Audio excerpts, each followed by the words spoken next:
Good evening and welcome to my channel. This is the Toothless Vape Reviews. Tonight I'm going to be doing some vape news and something new in, a couple of stories off the internet. Just something to keep the channel interesting and to keep everybody updated on the latest news. There's usually 5, 6 stories. I try to pick 3 out of that. 2 in this country, 1 worldwide, or if it does matter, 3 in this country. And the first one we have here is from Massachusetts. Massachusetts AG aims for Juul hits Eon smoke.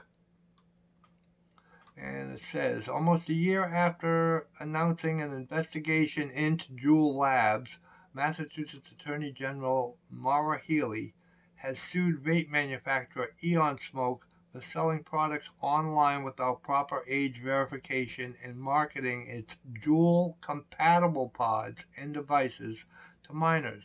Eon Smoke is not affiliated with Juul. The complaint alleges Eon Smoke violated the Massachusetts Consumer Protection Act by targeting minors, which Juul has done, with marketing and advertising intended to appeal to youth. The AG also says Eon Smoke failed to verify the legal age of online purchasers. The complaint demands Eon Smoke pay restitution, civil penalties, attorney fees, and costs as well as other equitable relief as the court may determine is appropriate. Eon Smoke took a page out of the Big Tobacco playbook by peddling nicotine to young people on social media. Our investigations into Juul and other e-cigarette retailers continue as we seek to hold companies accountable for marketing these addictive and dangerous products to minors. That's who they should be going after, Juul and these other manufacturers that decide to make compatible Juul pods and figure, well, if Juul can do it, we can do it. They're getting away with it. We can get away with it. The problem is Juul got away with it in 2015, 2016, 2017, and part of 18. Doing it in 2019 now is a waste of time. You're going to take your company, they're going to go after you, and they are going to win. Back then, you had Juul doing it. Now you have other companies doing it. It's because they make a pod that's compatible with Juul. Let's see. But Eon Smoke isn't Juul. To Eon. Oh, last July. Yeah, she hasn't taken any, gone into, after Juul, hasn't taken any action against her primary target. Eon Smoke is the New Jersey-based company known for hyping Juul and its own copycat products on various Instagram accounts and selling Juul-compatible devices and pods online and in convenience stores. The company has also been a target of Juul itself, who named Eon Smoke as a patent infringer in a complaint to the International Trade Commission last October. Yep. Eon Smoke is still selling its Juul-compatible products online today, despite being sued by Juul and the Commonwealth of Massachusetts. That's ballsy, I'll give you that. They still continue to sell it. It looks like they're still marketing to minors, as, I think Juul is too, because minors all still have them. How are they getting them? They must be getting them through Juul. Either Juul isn't doing their due diligence through its website, or they just don't care. Money is money.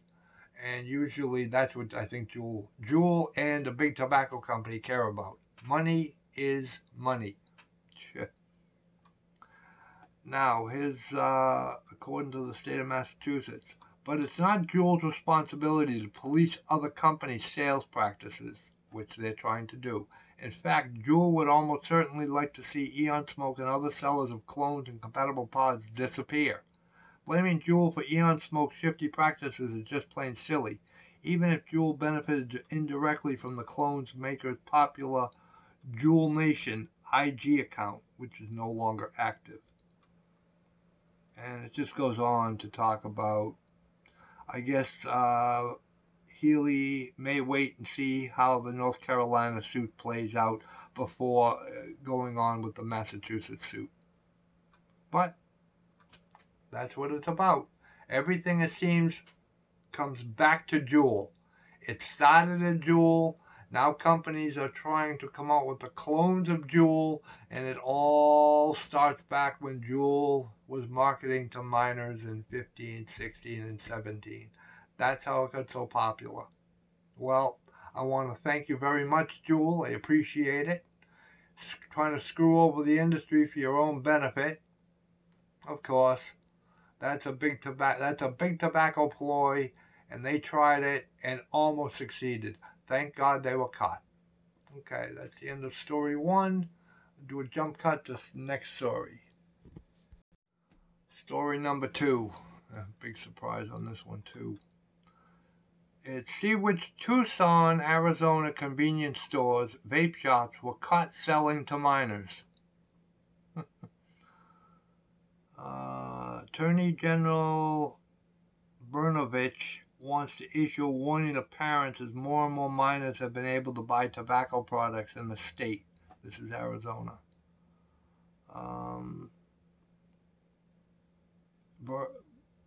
Brnovich said that Attorney General's Tobacco Enforcement Unit is seeing more retailers across the state fail undercover tests.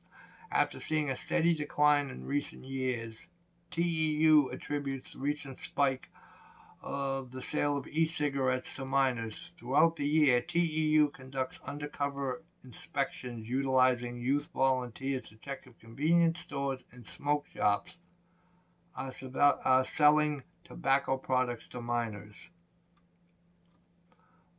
More than 100 retailers have been cited 5 or more times since 2005. The one in Tucson, Arizona.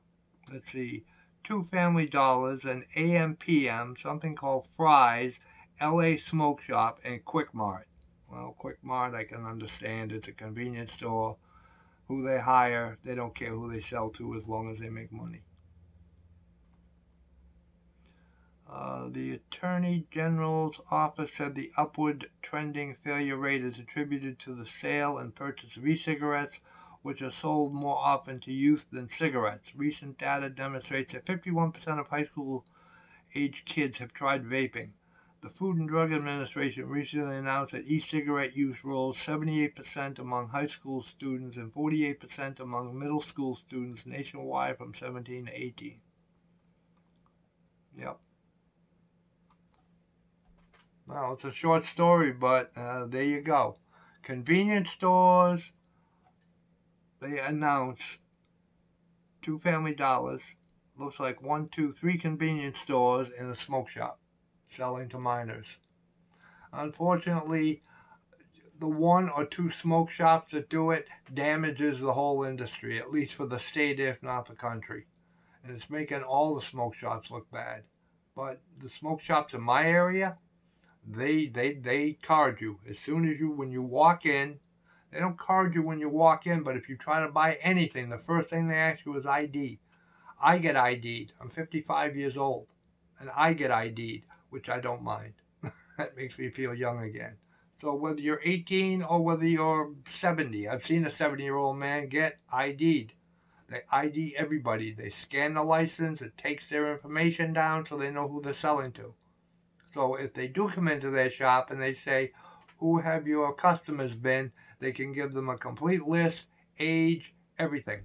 Well, at least list an age. I don't know what else it lists on their paperwork. But,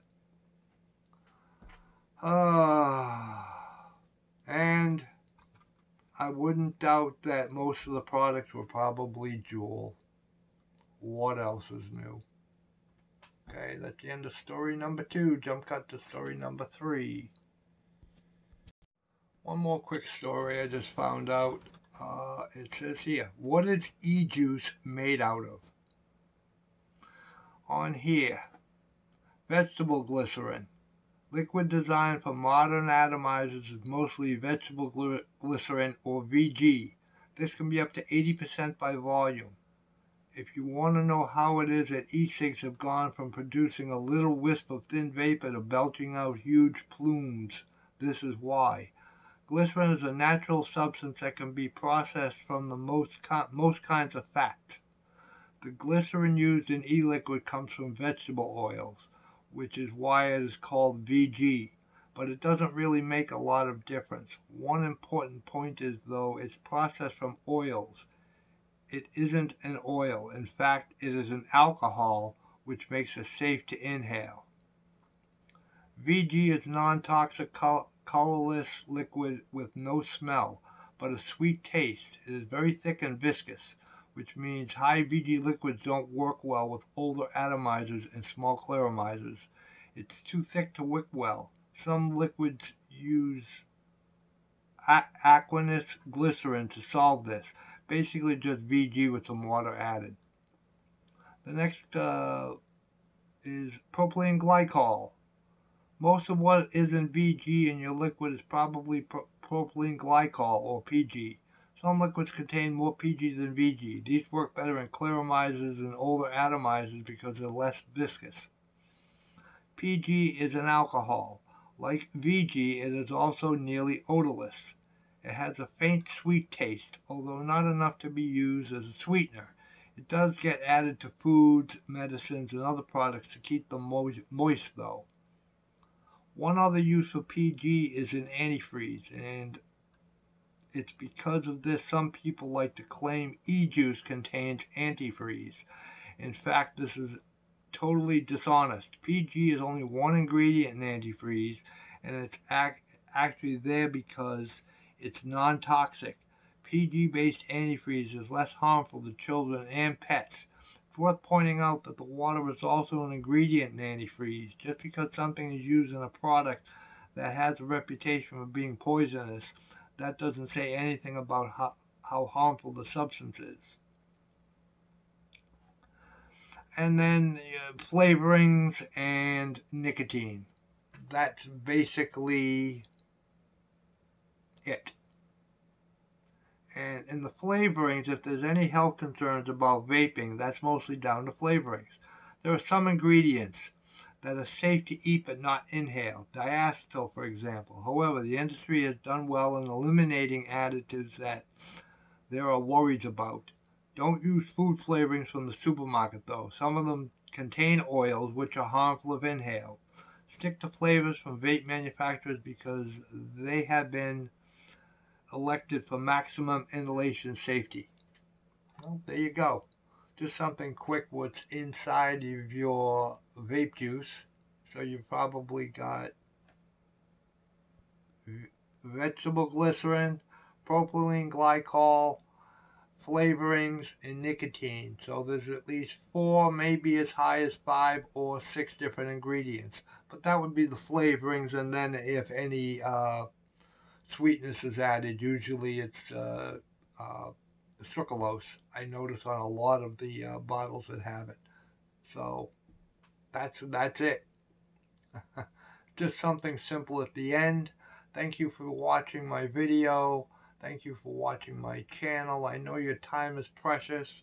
I appreciate the time you've taken to watch my video, and there will be more coming out in the future. This channel is starting to gather a little bit of strength, and I'm rolling with it, and I hope to come out with a few more videos in the future.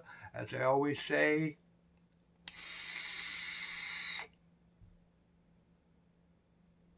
vape on. Have a good night, and thank you.